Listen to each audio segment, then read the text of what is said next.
Tato movie guy. Okay. Different setting again. Here we are. Atomic Blonde review as promised to you, my friends. Well, internet friends. We don't really know each other, but it's okay. So, Atomic Blonde. One film I've actually been looking forward to watching this summer. My initial thoughts of Atomic Blonde was, okay, we've got basically a female John Wick, just like everyone else has been saying. It is a John Wick movie, apparently. Was it? No. Brief synopsis, basically is about a female British agent who has to go to Berlin during the back end of the Cold War in 1989, just as the Berlin Wall falls down, to retrieve a very important watch that has very incriminating information about spies during the Cold War. She goes there, she meets her colleague James McAvoy. This is directed by a guy called David Leitch. If you don't know who David Leitch is, he's actually a former stunt coordinator for the Wachowskis, Matrix and all that. Okay, he has now moved on to directing movies. He was actually the second unit director at Captain America Civil War, I believe, and Jurassic World. And now this is his, I would say it's his first feature film. Even though he did direct a few scenes in John Wick 2, he is also directing Deadpool 2. So he's becoming a very prominent action filmmaker. What I do like about stunt coordinators is that they do actually know how to give real action in cinema, and obviously we see it with John Wick, and now we see it with David Leitch. Visually, I really enjoyed Atomic Blonde. I think that the action sequences are really well executed. They're very tiresome. You just want the fight to end sometimes because both sides of the fight are actually just knackered, and that's what the fun elements are, and they're very different kinds of action sequences. Obviously, when we discuss the plot, which we'll get to in a minute, is a bit different, but visually I really liked it. Obviously the CG of divided Berlin was a bit miffy, but I really enjoyed the action elements and the pacing of the film. It does actually just go quite fast.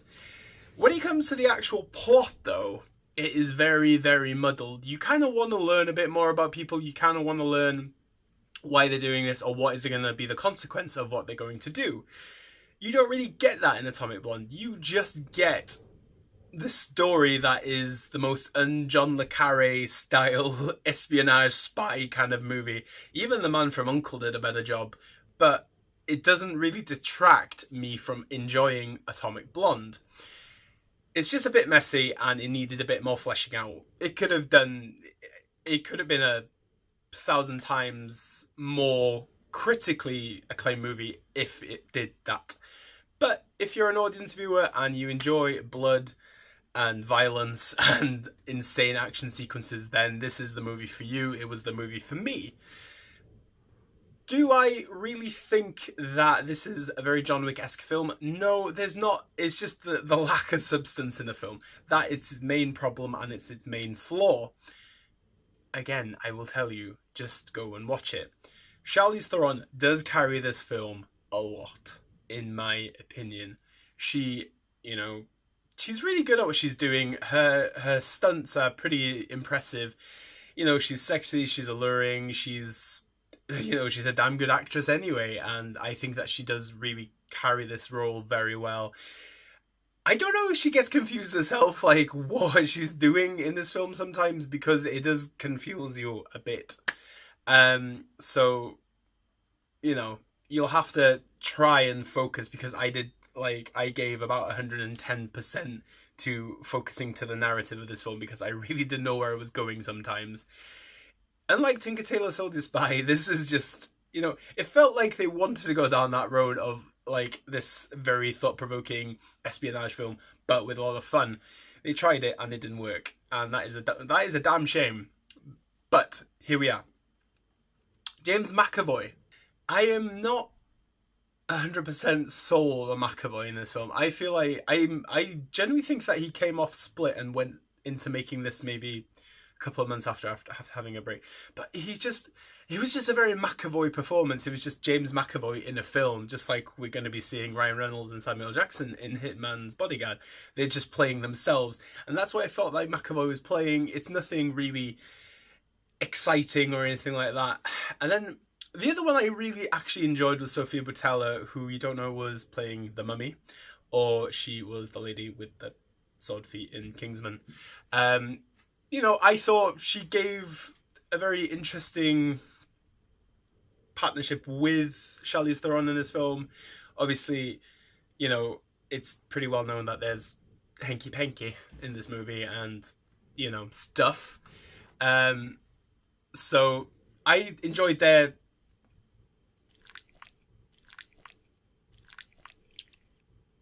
interconnecting relationship, and you know, the professional and yet sexual encounters were intriguing. Yeah.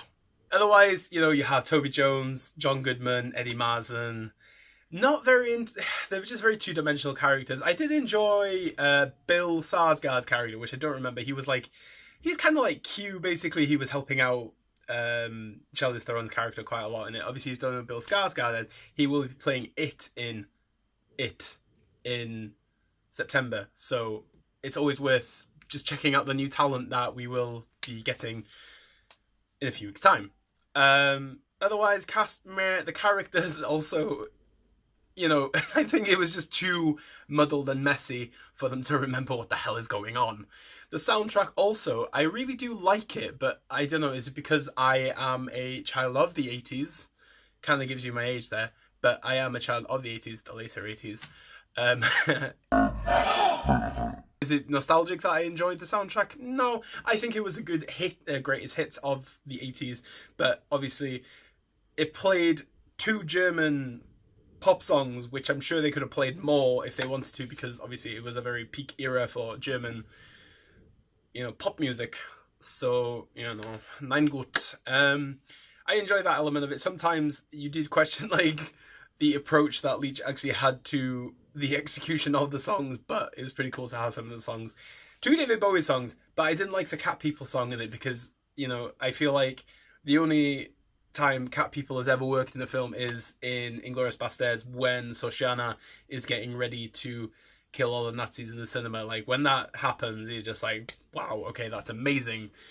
It didn't work in this for me, and it is actually maybe the second or the first song of the film, because it is actually the intro music as well. So, Cat People, yeah, I miss David Bowie. Overall, this film is fun, gory, bloody, everything, and I enjoy it for that. It's a bit muddled, but if you're going into this just wanting to just, like, you know, just want to watch a crap ton of violence, Raid 1 or Raid 2-esque, then please go watch this. I wouldn't mind watching it again, in all honesty.